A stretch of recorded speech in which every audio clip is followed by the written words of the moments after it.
Yeah, hello all friends in Israel. So the invitation from Noam is to tell you a little bit more about the journeys of Emil Bock and Ita Wegman to Israel. And he also mentioned in the invitation that I should include some comments about their biographies and the situation of the Anthroposophical Society at this time, and of course, mainly the trips themselves to Israel, to Palestine at this time. And I will try to do my best in the next 60 hours. I'm here in the Goethe-Anum, in the office of the General Anthroposophical Section. So you will see maybe in the back one of the blackboards of Dr. Steiner, but only a copy.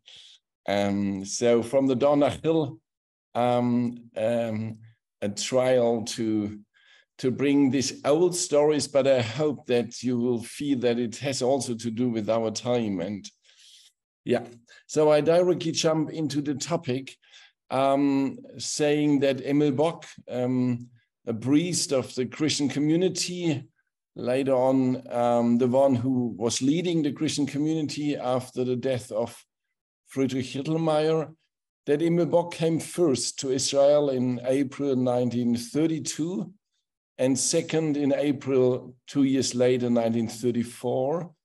And Ita Wegman came half year later. She came Michaelmas, end of September 1934. She, the doctor, the founder with Dr. Steiner of the Anthroposophical Medicine, the leader of the Allersheim Clinic. And so they both came to Israel, not in relationship, in direct relationship to each other, but in a way, they had another relationship. So we can first ask why Emil Bock came and what was his age and the circumstances of this first trip. So at this time, he was 37 years old. So from the anthroposophical point of view, second moon node, quite a critical, interesting change in many biographies. And in fact, he came after a certain time of exhaustion. It was 10 years after they founded the Christian community in 1922. And it was an enormous work for him. He was one of the leading persons in this foundation. So they erected their first congregations. They tried to build the first churches. And it was a very difficult time, the late 20s, the beginning of the 30s of the 20th century, a lot of crisis, political, economical crisis. So not an easy time to build a new spiritual community with an esoteric approach to Christianity, but they did quite well. The society, the anthroposophical one at this time, the majority of the leading personalities, they were very distant to the Christian community and said more or less, this is not our job. They are a religious person, they can do what they want, but in a way, this has nothing to do with the Anthroposophical Society. This was the opinion of the leading executive members in Dornach. Ita Wegman had not the same opinion. She, from the beginning, supported this Christian community congregations. She was not a member, but she said it is important, and there is also an anthroposophical impulse given by Rudolf Steiner on the religious field. But more or less from a positive, lighter aspect, they were not part in the depth of the Anthroposophical Society crisis in the late 20s, in the beginning 30s. I will come back later on to Ita Wegman. So Bock came as a free man, not of a critical situation concerning the society. I said that it was quite successful what they did in establishing their congregations and first churches, but he felt quite exhausted, not so untypical if you are 37. So there is a certain point, in some biographies, a certain 0 point. And the Berlin congregation they enabled him to go to Palestine. So they've given him the money because all those priests were quite poor, and they invited him to go. And first of all, they wanted to support a kind of recovery for Emil Bock. But then he decided not to go to the Swiss mountains or on a lake to swim, but to go to Palestine, because he felt obliged in a way to see the country. And especially he was working since many years on a new translation of the Gospels in the light of anthroposophy. But he was never been there on the physical ground of the Gospels. So he decided to go. And the first trip he came by Egypt. And when he left Palestine, he went via Capri to Rome. So he studied a little bit, as he said, also the Caesarean aspect of the Roman Empire and the pharaohs in Egypt. And then in the middle of the trip was Palestine. And the second trip, the circumstances was a little bit different. 2 years later, he said that coming home from Palestine, and in a way, he deeper understood what he has experienced with a more distant view. And he was extremely impressed by the polarities he has seen in the country, especially in between Judea and Galilee. And he had some deep impressions about the configuration of the country from a kind of spiritual, geographical, geological point of view, but also from a Christological point of view. And he wants to clarify his first impressions. He wants to prove them, and he wants to maybe deepen them in a second trip, but not for his own. He invited many priests and other friends, anthroposophical friends, to come with him, or better to say, it was a friend of another priest, a friend of Emil Bock. He was called Eduard Lenz, and he was working in Prague, who asked Bock if he could show the colleagues what he has seen. So he came back with a group of 43 people, and he was now the one who guided the other ones, but at the same time proving and deepening the first impressions. And as I mentioned, he was working on these translations. And when they were together on the second trip, that means in April 34, he was also reading out of the translations, and they studied lectures of Steiner together. So they did a huge anthroposophical study together. And maybe one little passage when Bock describes that he's back to Galilee and to Capernaum, to the synagogue or to the fragments, he was reading there his translation of Pauline epistolae, and he experienced, as he said, how bright this sounds, what backgrounds are perceptible in it, when the texts resound in this place. For my work on the translation of the New Testament, it is of inestimable value to be able to read and listen to much of the first version of the texts in Palestine. Clearest impulses and insights are formed for further capturing the inner sound that lives in the texts. So he brought back, in a way, the text and the translation to the original physical ground. And yeah, the second trip he left and going, he came not by Egypt, but he came with a boat from Trieste to Jaffa. And in fact, by the Greek islands, he passed by the boat and the same way back. And this was also part of the study of this group, the Hellenistic old period, the Greek spirituality and the relationship to to the Holy Land. So Ita Wegman, some remarks before, she came half year later. She was 58 years old. If you, in a way, third moon node from an anthroposophical point of view. And this is also sometimes a time of transition, or even some people at the age of 56, 57, they undergo a kind of a dead point of their biographies. And in Ita Wegman's case, it was really very heavy. It was not a personal biographical crisis. It came more from the outside, but this happens quite often in biographies, that it's not coming directly inside, but from the outside. And what happened is that she lost her position in the Goetheanum at the beginning, more or less, of the year 34. And this was the end result of a conflict which started already in Steiner's lifetime, but hardened and underwent radicalization after Dr. Steiner died.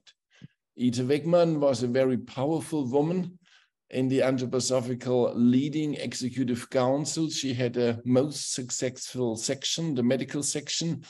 She was a pioneer, and she was a close collaborator of Steiner and his doctor. And just to shorten, there was a lot of jealousy. There was a lot of, I would say, feeling overwhelmed by her successful pioneer story. She was founding many things in the world, and she was very internationally cosmopolitan-minded. And there were a little bit, but it's a simple interpretation of a bigger conflict, two main, perspectives on the Goetheanum. Is it the center of anthroposophy, and should all the money of the members come to the Goetheanum to make the Goetheanum very strong? Or is it true that the Goetheanum is more a heart organ of anthroposophy in the world? That means that the Goetheanum is important, as the heart is important, but it is also important to have a lot of activities and new foundations in the, I wouldn't say periphery, but at least in the limbs and the hands. So Ita Wegman, she absolutely loved the Goetheanum building, which was finished and reopened in 28. So the huge second Goetheanum building. But the same year, she was one of the promoters of a world conference for anthroposophy in the middle of London. And this was the first world conference on spiritual science by Dunlop, an English master of organization and world connection, organized together with Ita Wegman and other friends. And some people in Dornach had the feeling that this is too much. We are not developed enough to go so directly to the public. We have not enough results. It is not, and some others said it's not our job at all to bring anthroposophical medicine and curative education to the marketplace of London. We have to be more esoteric, withdrawn.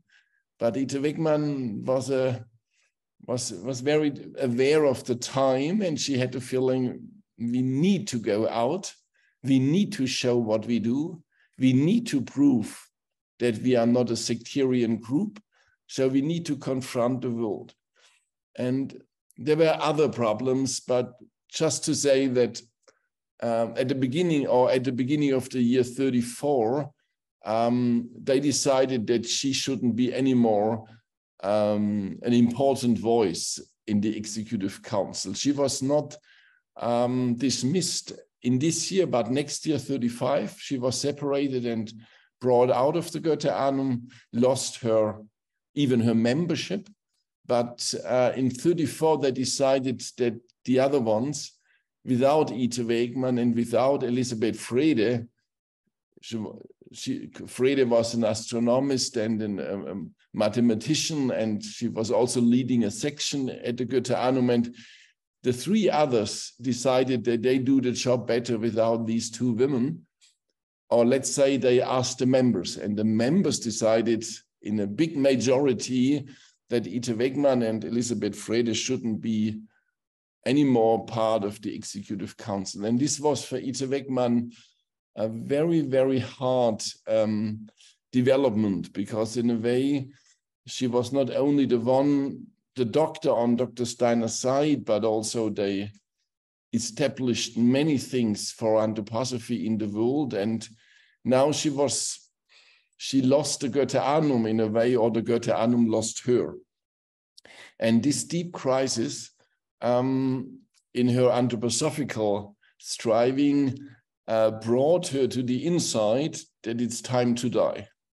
And in a way, she really experienced a heavy disease in March and April 1934, a high fever, kind of influenza state, and the drugs did not work at all. And it was really a very dangerous situation. But then she had a spiritual, a kind of a spiritual inner experience. And later on, in some intimate letters, she said to friends that she experienced their Rudolf Steiner spiritually. And also she said the Christ being was also present in the spiritual world, or in the ether surrounding of the earth. And she understood from them that she was not welcomed there. She had to do something on earth. It was not a time to die. It was a time to reincarnate. And sometimes in medicine, we have these experiences. Not always people experience Dr. Steiner and the Christ, but they, in deep and severe medical crisis, some of them, they have to find a second incarnation impulse. And a kind of so the individuality, I would say, has to say yes again to be on earth and to go on. And Ita Wegman said, after this spiritual experience, I could reorganize the therapy, or I could take the therapy in my own hands. So very interesting. She was not her own doctor. It was Hilmar Walter and some other colleagues. But in a way, it is difficult to treat patients if they don't correspond to the therapy. But it must not be that they are adversive or that they are negative, but in a way of an inner resonance room is sometimes not there, because there is no clear perspective to go forward. And so she had this spiritual impulse in May 34, and she recovered very slowly. And in this recovery, obviously, she had the vision to go for a longer journey. She said to a journey in the direction, or with the culmination in Palestine. Part of the crisis of Ita Wegman was the German policy. You know that 1933, Hitler seized the power, and Ita Wegman was one of the big fighters against this development from the anthroposophical point of view. And in 1933, she tried all she could to encourage chief doctors, anthroposophical chief doctors, and also some others to escape as early as 1933, to leave the country. She tried to establish organizations, anthroposophical organizations, to support those who will be persecuted by the regime. So that means she saw it from the beginning of this regime that now anthroposophy has, or anthroposophical people or doctors, or they have to be active in public life, because this is a regime, a totalitarian regime of persecution against Jews, and against other groups of the society, and of course against all those who are handicapped and not fitting in their social Darwinistic state. So the year 33 was very intense for Ita Wegman. She went several times to England because she said at this time that England, Great Britain, is maybe the easiest emigration country for Germans, Jewish Germans, and from different points of view, and several times to France. And she tried all she could in 33 to help people coming out of Germany's borders. And now this is also, it was a remarkable year for her, because in a way, Dr. Steiner pointed several times to this forthcoming year, 1933. And this is an interesting point in Steiner's Christological teachings, that he several times mentioned that something will happen in the 30s. And he said once the years 1933, 1935, and 1937 will be especially important. But he was not talking about politics, not about a parliament. He was talking about what he called the etheric coming reappearance of the Christ. I mean, this, for those who are at home in anthroposophy, this is a main theme. For many other people, it is a little bit odd or far away, but Steiner's absolute security that the Christ entity, the principle of humanity, or how else he said that this spiritual power, this spiritual essence called the Christ being, will come closer to the humanity on earth in the 20th century. So a second coming after Golgotha, but not coming physically, but in the ether world, as Dr. Steiner said, and described what will happen in the souls, in the perception of human beings. But he also said these 30s will be years of giant temptations, he once said. So Ahriman and Lucifer will do everything they can that people don't have this deep experience.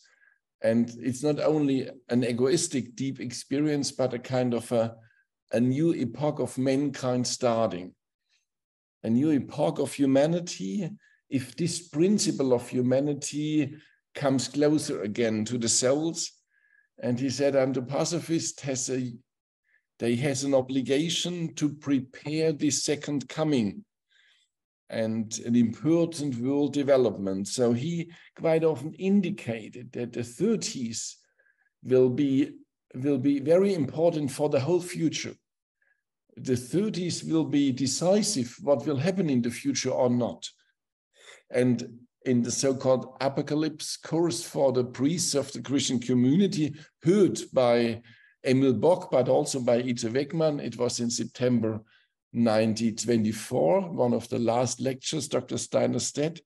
He said, there will be the rise of the beast in 1933. Before the Christ can reappear, there will be the rise of the beast. So in an apocalyptic language or description. And he said, eventually the world will be destroyed. So earth can perish. There is a possibility that everything is coming to ground zero. So a very dramatic point, a year. And yeah, who will win at the end? This was 33 and the following years. So in a way, Bock and Wegman were living with this kind of prophecy, this kind of anticipation. I don't know if Wegman more than Bock, even he was a priest, but Ita Wegman was so politically active, also not living in the congregations of the Christian community mainly, but living mainly in London and Paris. And it's very interesting how political awakened she was. But also Bock was very, yes, he was very, very good educated in anthroposophy, and in the hidden background maybe of his journeys was the same question, but in the diaries, you can hardly find it. In the diary in the memories of his journeys, there's one point where he's saying that that the messianic prophecy in the old Judaism is directed to the ether Christ, to the Christ in the ether. So in a way, he felt that they missed Golgotha. So I don't want to say this, but he said this, in a way they couldn't respect the Golgotha event, but the gaze was directed still to the coming of the Christ in the ether. So for Bock, it was also an important reality.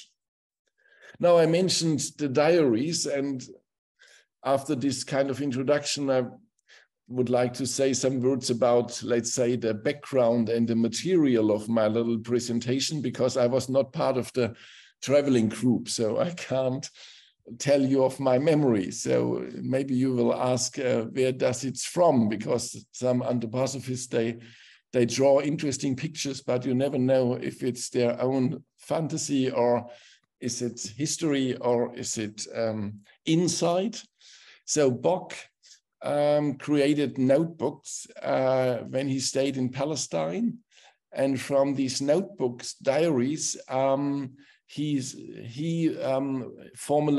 wrote down a kind of a memorial sketch. And this was quite early published. And maybe even Ita Wegman knew about his two trips to Palestine in detail, but I'm not sure. Later on, it was published as a book, and first it was copied in a very simple form. So Bock worked it out, and now we have, at least in German, an edition of his two trips to Palestine, and you can easily read it. Ita Wegman never did such things. We have a report of her travel trip of one of her colleagues, because this was a group of 7. And she also had notebooks, but only with Christological thoughts.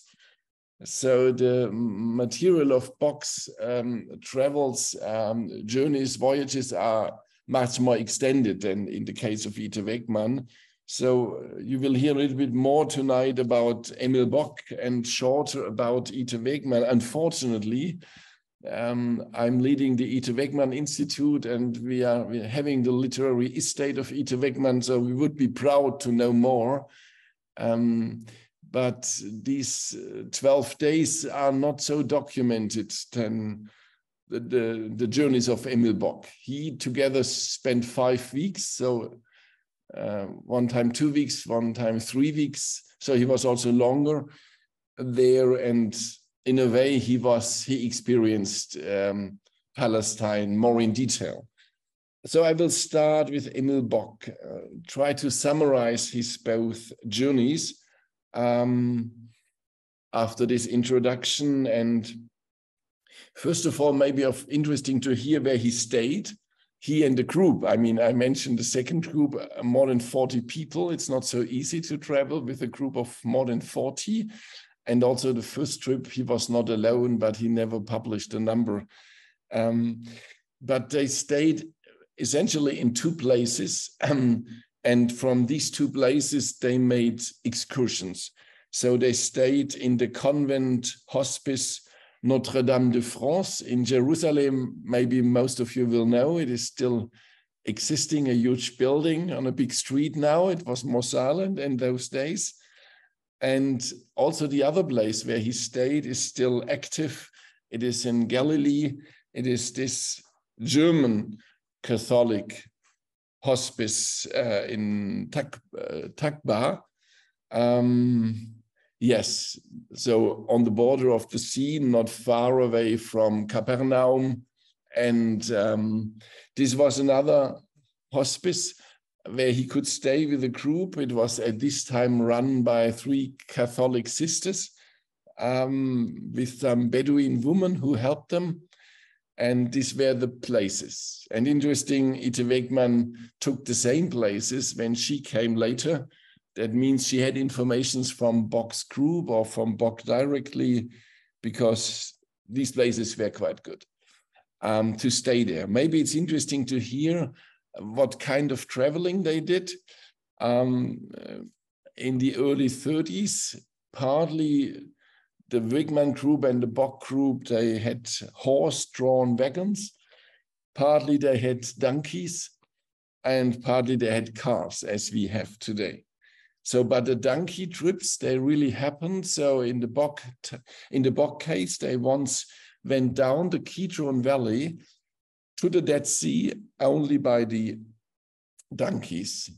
And this was another Palestine experience. And you can imagine, and if you read the Bock memories or see these old photographs, yes, it is compared to Israel today, it is not an empty country, but a lot of landscape not covered by houses, big streets, more silent.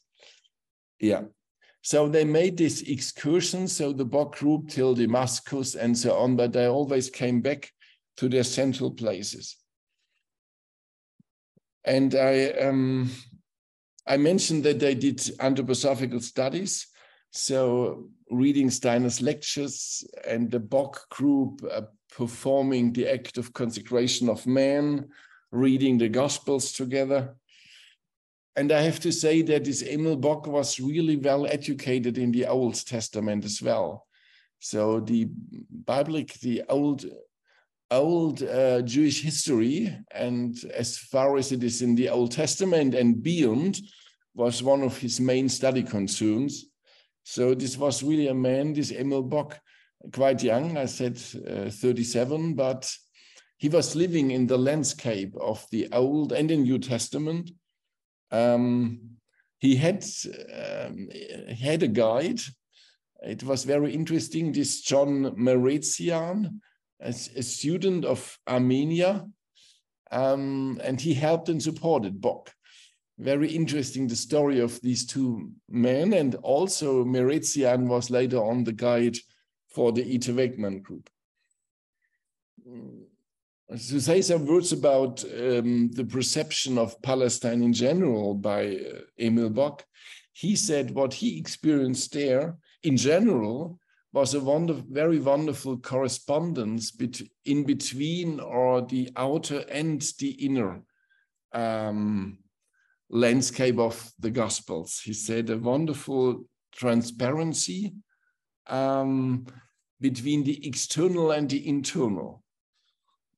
What is the external and what is the internal? But he said, yes, the Gospels, let's say, they have stories. They have an outer story, but it's always an inner story as well. And for him, the mystery of Palestine was that they correspond so incredibly. And not only concerning the Christological events. In one of the notes, he said, Palestine is not only the land of the historical incarnation of Christ, it is rather a central site for earthly embodiment and realization of supersensible spheres in general.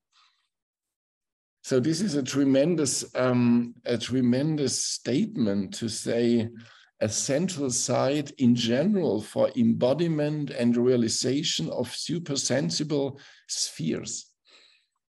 And of course, you and we all would like to ask Emil Bock, because you know better than me how difficult it is to incarnate, embody spiritual impulses, also on this holy ground.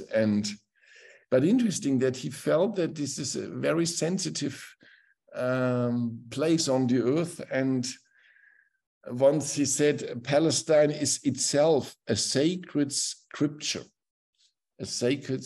not only the Holy Gospel or the Old and New Testament, but Palestine itself. Now you are living in the middle of extreme crisis and extreme situations on the streets and beyond the streets. And maybe it sounds very romantic and far beyond all existing problems, but the invitation was to talk a little bit about, maybe also about the hope, the sign of hope they experienced in Palestine. So I hope you understand that it is, I have a feeling how huge is sometimes the distance in between such descriptions and the everyday reality. But on the other side, it is interesting, this spiritual background of these two figures, Emil Bock and Ita Wegman. So he came prepared, as I said, to Palestine, prepared by enormous studies in the Old and New Testament, how he felt really absolutely at home in the Old and New Testament, but also prepared in geology, geography. He was an enormous student of Steiner and natural science and history as well. And as a priest, I think, he said what he experienced there in general was that the idea of the Gospels was reborn for him from the earthly perception. This was a deep experience, a reborn gospel, a reborn New Testament from earthly perception. I will come back to it a little bit later. In general, he saw the country as long prepared for what he called the mystery of Golgotha, long prepared not only by the Jewish history, because even before he had the feeling it is such an old place. And maybe you know this, he was extremely fascinated by the Jordan Trench. And he was also prepared in this case because maybe you know that Günther Wachsmuth, a natural scientist, I can't say because he was not by profession, but Steiner wanted him here in Dornach as the leader of the section for natural science, even if he studied economy and politics. But he was so gifted. And he published a book in 1924 about the living forces in nature, Bildekräfte, as he said. With the support of Dr. Steiner, this was an incredibly important book about the life forces for anthroposophical doctors, medical students, students of biology. And there is a passage also about the Jordan Trench as a scar, eine Narbe, of the separation of the old moon from the earth. So he had the impression, Wachsmuth, and maybe I don't know this, maybe after conversations with Rudolf Steiner, that this mystery side of the Jordan River and the Dead Sea, it is not only an attracting element for tourism in Palestine, but it is a scar of the old history of the earth, of the separation of the moon from the earth. And in a way, Bock was absolutely interested to see what is living there in this down below region there. And so just to say he was prepared. Now I mentioned some of his leading questions, and now I will just underline some minutes or 10 minutes for him, the key places he met. And just to say, Bock was a wonderful person in doing big journeys. He was a traveler, and with his limbs, I always had a feeling that he could perceive the earth or landscapes by his feet. He didn't want to use cars. And when he was young, he was incredibly mobile. When he got older, he became a little bit thick. But he was really somebody who walked.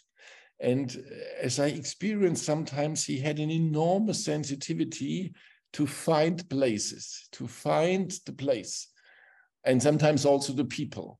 he was also a good researcher in Steiner's biography. When he went to the Vienna and to the places where Steiner grew up, Bock was the person who always found things. And very interesting, he had a kind of perception, a kind of a sensory organ, I would say, in his will organization. It's interesting that sometimes we think the will organization is only too powerful in the world, but in fact, we can train also our limbs to get organs of perception. And it's interesting, when he came the first day to Jerusalem in the first journey, and he was alone then, and already a little bit where he has to go, and then directly went to the Kidron Valley, to the Mount of Olives, and then on the top, and then he found a garden.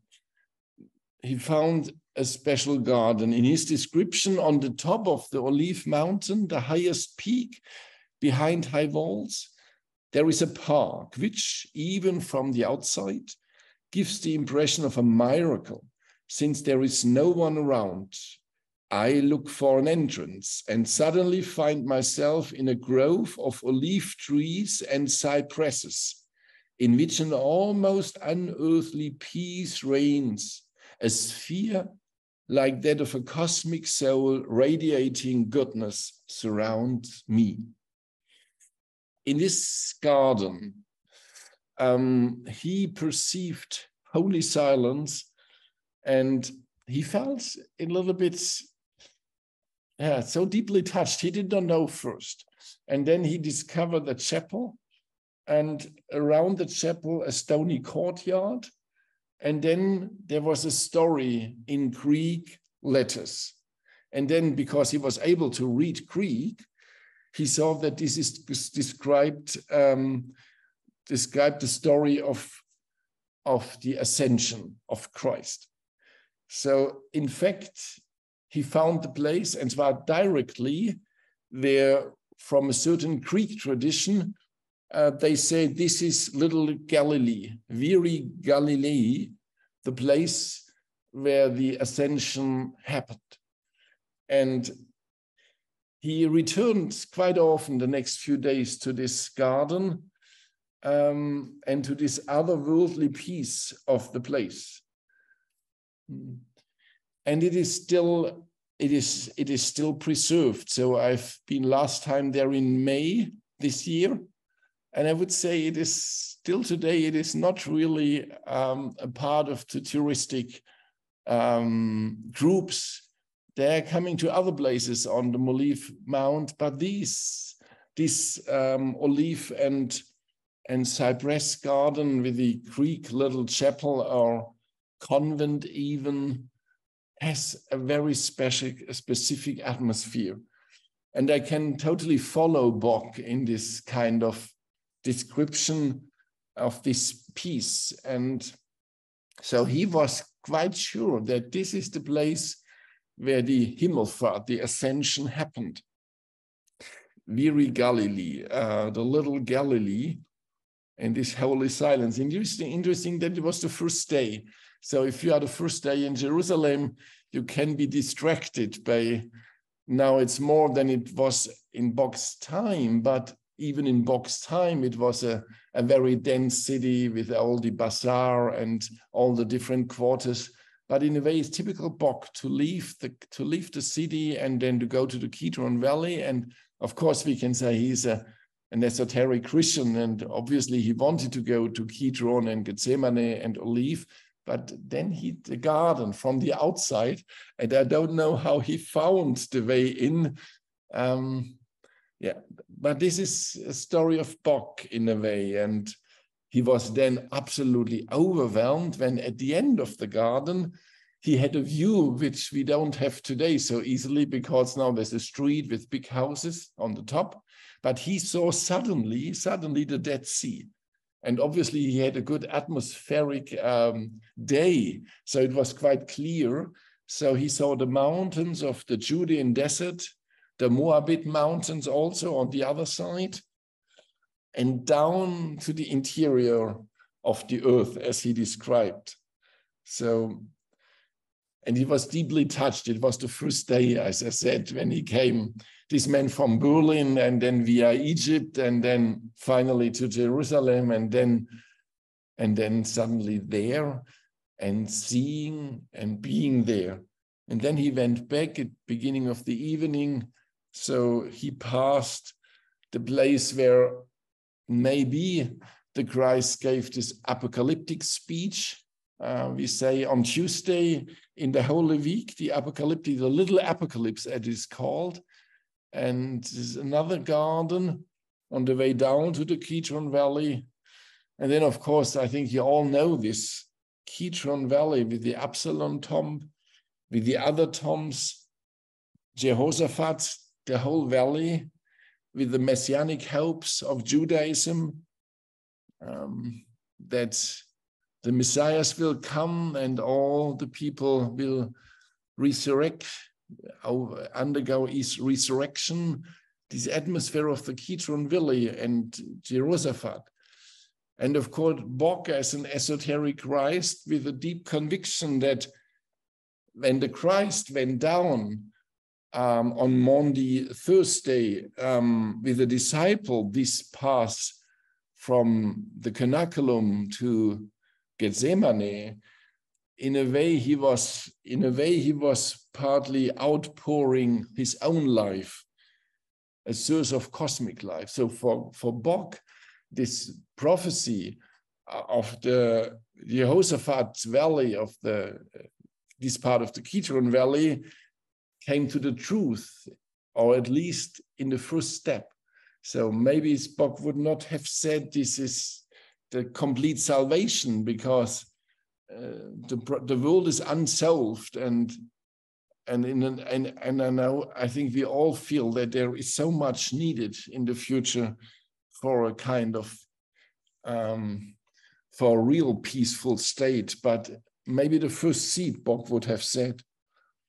So this was all the first day. And in Jerusalem, just to mention some other places which are absolutely clear for you, that they were important for Bock, it is clear that he had a deep, deep impression of, it is maybe not so clear, of the Cenaculum. That means of this special room, which is still, we can still visit it, this hochgelegener Saal, as the Gospels say. So in the down is David's tomb, or by the tradition, it's the place of David's tomb. And of course, Bock knew that the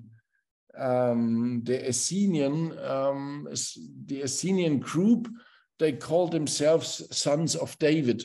So the esoteric part of this part of Judaism, for them, it was obviously a place of worship. And Bock was from the beginning studying the possibility that this Cenaculum, this room of the Last Supper, belonged to the Essenian esoteric group of Judaism, and was a prepared crowd. And he was deeply touched, the whole atmosphere of Mount Zion, also in contrast to Mount Moria, as he would have spelled it. So Mount Zion, he perceived this, the whole Zion aspect of this hill, this deep silence, this deep grace. In a way, he was deeply touched what he found there on the Mount Zion, and the polarity to the temple square. He was not at all negative, but he said this is a mystery also, the temple square. Still today, he said, the most sublime and austere silence reigns essence-like on the deserted stone surfaces. And he described this temple square as a monumental impression. He said a cultist concentration, but also a great monotheistic eye becoming center of the earth. So, of course, this was for him part of the Jewish mission to prepare the eye becoming in the evolution of consciousness. And for him, the monotheistic center of the whole earth was located there on this square. And I think still today we can have impressions, maybe not these impressions, but of this, yeah, it is a striking greatness and silence there. It has to do with solemnity.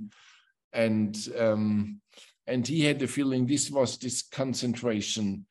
But because it became so exoteric, the esoteric part went to the Mount Zion.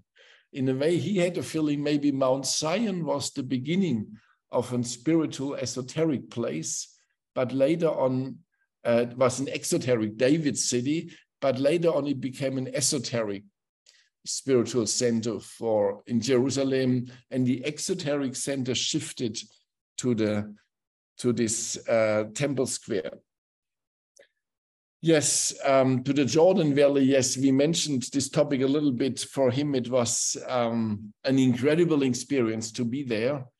And he had the feeling that this is an end result, what he called a cosmic crash, a landscape of a cosmic crash with this Dead Sea.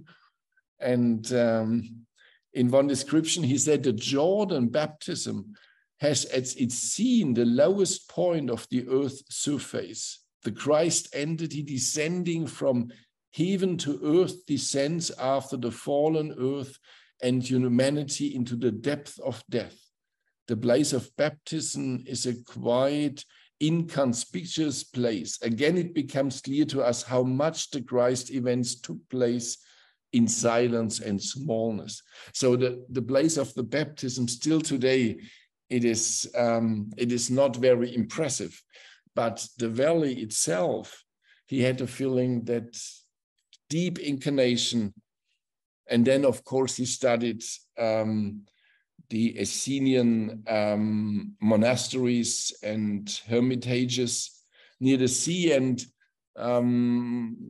Meretian later said that Bock said to him, you should try to find here old documents. And Meretian mentioned that Bock was the man who, in fact, gave the hints for Qumran discoveries. He did not find those things, but as Meretian said, Bock was close to the place and gave a hint that they should try to investigate the earth. In a way, he was only in the valley of Engedi, which from Plinius was also, by Plinius said it was a center of the Essenian order.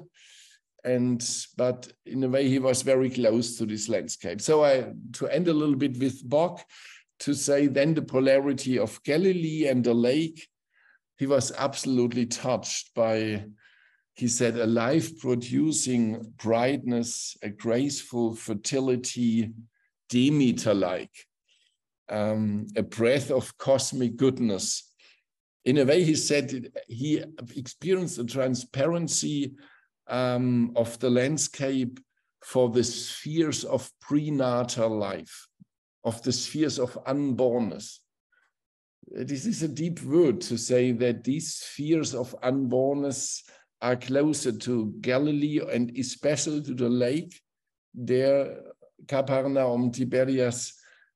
And Bock, he was quite long there, many, many days and nights, and he had a feeling of a landscape with a glory, a spiritual light aura with a healing power still today. And deeply touched, maybe some of us, of the rest of the fragment of the synagogue of Capernaum, this old Hellenistic synagogue, this place of teaching of Christ. He said when he first entered into the synagogue of Capernaum, I really feel I have arrived at the destination of the journey. Here is home. And for him, it was especially important that in a way, in the nearness of the lake, he got deeper insight into the physical biography of the Christ Jesus. Through the stay at the lake, the germs of real biographical views are formed, which are much more difficult to obtain than ideas about the super sensible being of Christ. So ideas about the supersensible being of Christ, already the Gnostics had them. But the real biography, the mystery of incarnation, the mystery of living on earth, and he had a feeling he came closer there near Capernaum, which is not so, Christ said it is his own city. He idia polis autus, his own city. He lived there, obviously, for a certain time. And yeah, to end this, but Galilee, especially the sea, the lake, but also Mount Tabor, and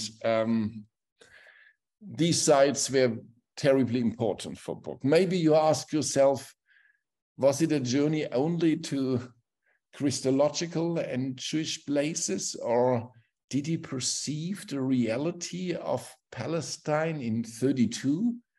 And are there some remarks in his notebooks about Jewish life or other life?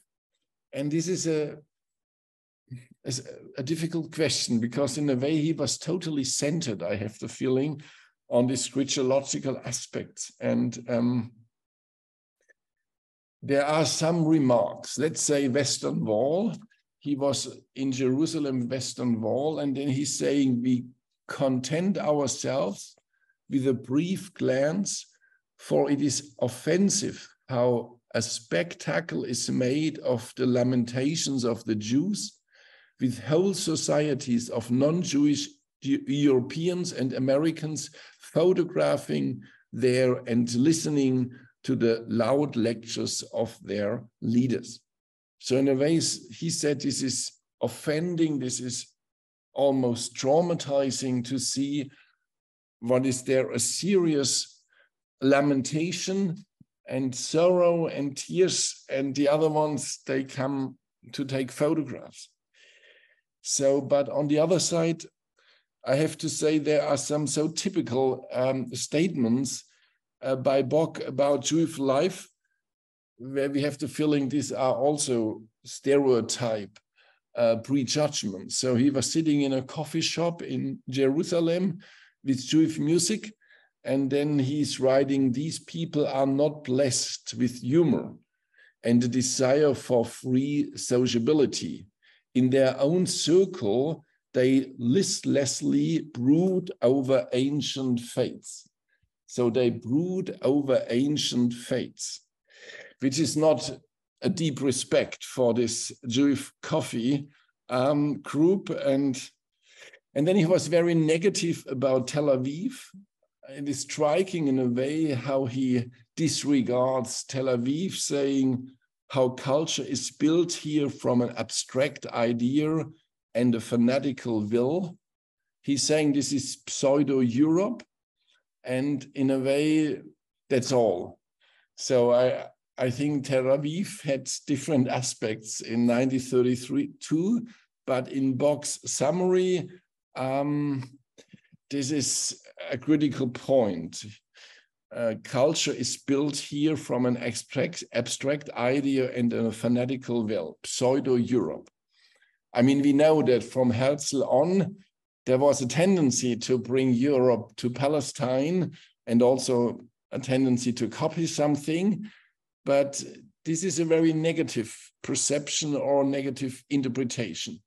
And another statement in a coffee shop, he was sitting there in Tel Aviv and writing, the Jews do seem to be rapidly becoming Asianized, but they are thereby assimilating themselves to the Arabs, not their own antediluvians. How different is the Hebrew language from what it sounds like in the Old Testament? Everything in the Hebrew language in Tel Aviv is permeated by a certain hard and wild sharpness, a culture without love. This would probably not be felt so extremely if the more mystical Judaism of Eastern Europe played a greater role there. So in a way, maybe we can say there are maybe elements of, could be discussed, but the whole summary is quite negative. And so I think until now, nobody said he is an anti-Semitic, but in a way, I would say it is not much he perceived from the Jewish life when he stayed there in 32 and 34, which is astonishing if you think on these years. I mean, 32, I mean, the Nazi had big first success in Germany, and Bock, interesting, in the Lake of Gennesaret, he realized it by the radio. So news is brought from Jerusalem about the Prussian state elections. The National Socialists are advancing rapidly. They alone already have as many seats as the previous governing parties combined. We are returning to a changed Germany. This was true in 32, but in a way, I don't have the feeling that he realized what it will mean for Israel or for Palestine and for those Jews there. And in 34, we can ask what is then in 34. I mean, you know it from the Israel perspective. These were very important years. I mean, the fourth wave of immigration, the Aliyah, it was from 24 till 1931. And there were a lot of people coming, more than 60,000, especially those who escaped from Stalin, from Eastern Europe. And this was the growth of Tel Aviv. I mean, in 99, it was, as you know, founded, and now the population there was extended from 20,000 to 40,000. And it was also the time of the breakthrough of the Hebrew language and culture. And it became a real center for Hebrew culture. It was the strong influence also of Achat Ha'am, Asher Ginsberg, and Bock does not perceive at all, or only from this negative aspect.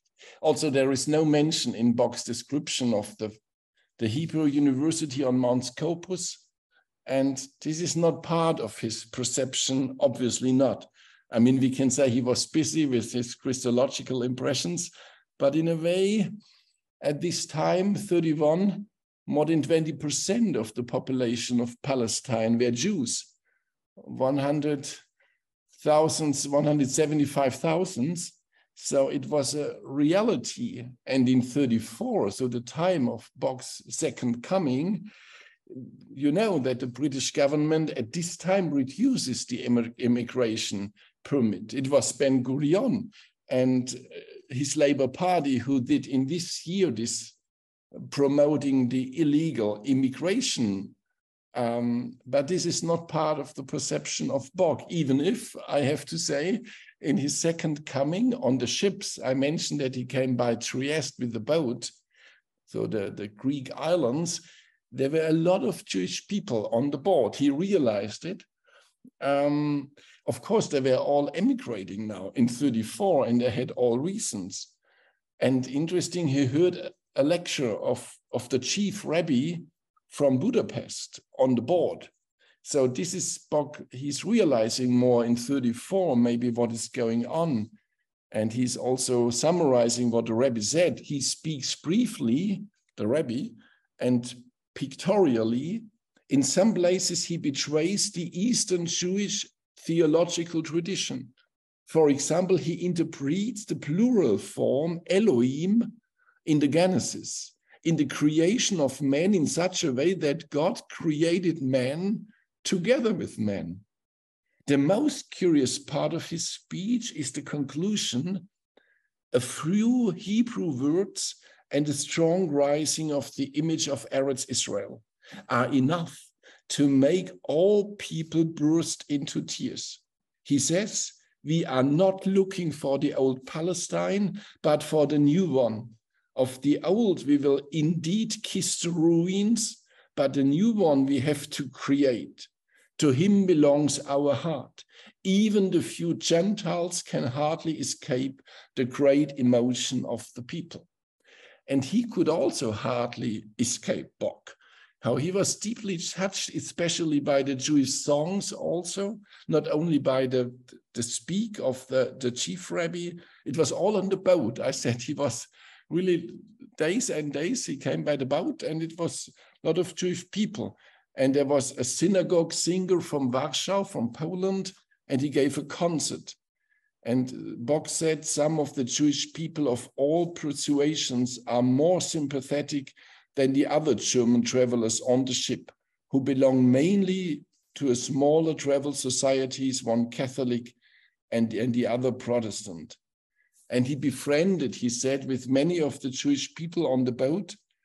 And he's also saying, the tragedy is a multiple one into which I look, almost worse than the sudden homelessness is the religion uncertainty, the parting moods and the lament of a dying continent lies over all the expressions of life of these people.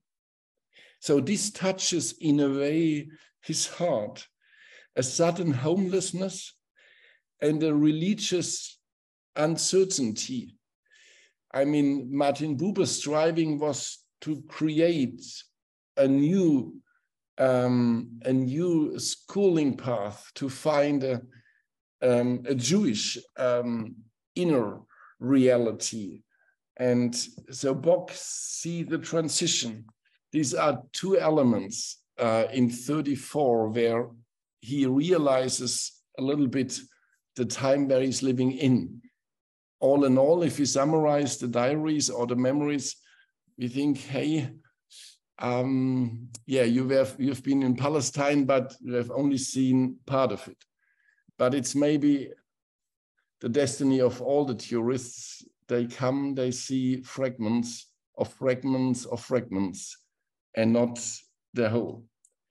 So I will end with Ita Wegman now, shorter, much shorter. And I said to you, we have only some short reports, and I can summarize them. She saw the same places. She followed his path. She followed Merizian, the Armenic guide. She lived in the same houses. And in a way, what we know from her is that she said, what I couldn't find here in the so-called holy country is the Christianity. She said the intimate Christian is absolutely buried and only the material remains to be fought over among different religions, and this disturbs intensively. For her, it was difficult because in a way, she said, what I saw there from all these churches built on this old ground, this was all irritating. This was all, I wanted to see the landscape, and then it is all covered by buildings, by churches. And in a way, she said, what do these churches have to do with the noble doctrine of Christ Jesus and his life? But this is the inheritance. So the good in Palestine are the places, she said, without churches. In a way, the in-between sphere. And she was also studying extremely the earth.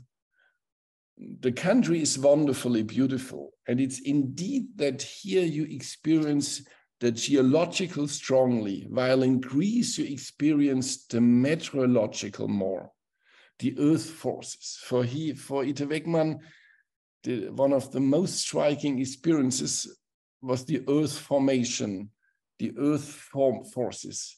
And she studied intensively old Judaism, and I think much more than the Gospels when she has been to Israel, the old stories. And she said, I would like to study more and more and more. She was so interested in this long time of history before and what will be the future. It was hot, you know it better than me, and if September can be quite warm, it was dry and it was hot. And she had the feeling that the ether world is withdrawn And this gives also an impression of the Old Testament, she said. But then she has been to Safed, and behind Safed, to the highest point, where there was this wonderful overview, and still is, and there it started to rain. And she always said this kind of fragrance, but suddenly when the rain came, and it was so wonderful, as if one lit incense and the first sprouts were bent with the earth. This experience was extremely important for me and made me realize that it is holy earth after all, this Palestine earth on which the Christ walked. So when the rain came, she had the feeling that now she realized more of the etheric element. But we also know from her that she visited settlements for Jewish immigrants from Russia in Haifa. I don't know why, and I don't know how, but at least she was interested and also deeply touched about the situation they lived there. And she met two Jewish doctors who emigrated, and she left the country full of worries. What may become here? She feared a common war in between the Jews and the Arabs, and she had the feeling it is completely unsolved situation. She also went home by Capri and Rome and studied this Caesarean expansion of the Christianity, not kept in the spirit of the Christ Jesus. So the impression of Rome, the catacombs and the early Christianity, but later on becoming the official religion in a transformation of the power of the Caesars, and in a way, she said, the expansion of Christianity till today is not kept in the spirit of the Christ Jesus. Now, in a way, she was deeply touched by Palestine, but also full of sorrows, as I said. And she said it was a journey of practice, spirit, remembering. It was more a journey of knowledge than a journey of rest. But this is the sense of traveling. And when she came home, she said to Arlesheim that she would like to try to become a true follower and understander of this Christ Jesus, which is not at all welcomed on earth until now, and especially not in the official forms of Christianity.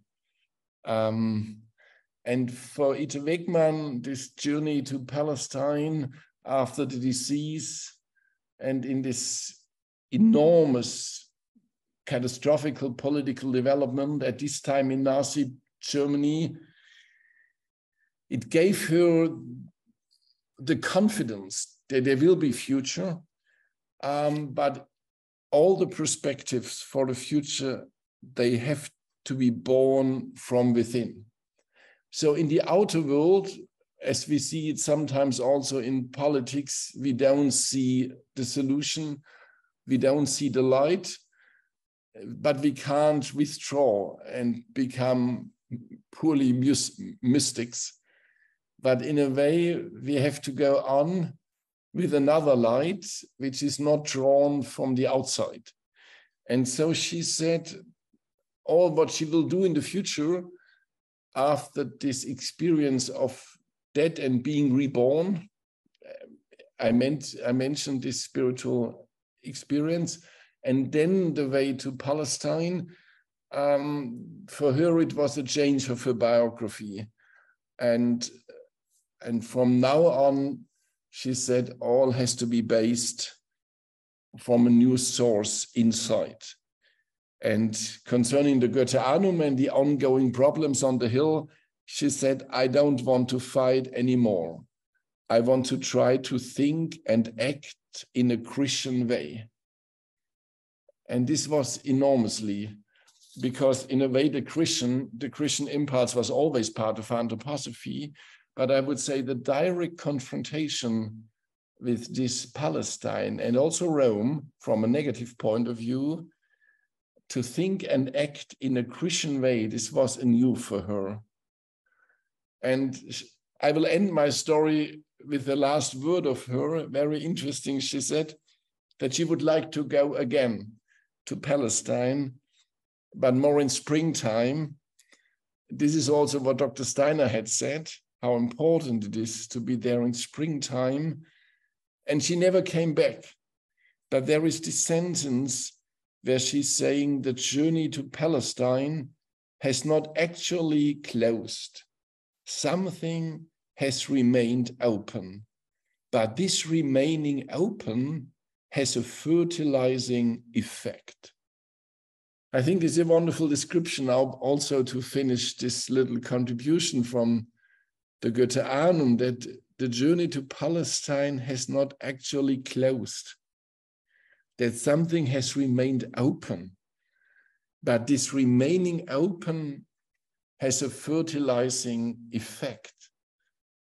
So this is the way she touched Palestine, and following Bock's discoveries, but on her own path and with her own priorities, even if I only could contribute a little bit because we have not huge material. I hope it gave you an impression of two tourists from Germany and Switzerland coming to Palestine in 32 and 34 with their thoughts, with their perspectives, with their hopes, and maybe also with their limitations of perception, which I underlined in some points. So thank you very much for your strong attention.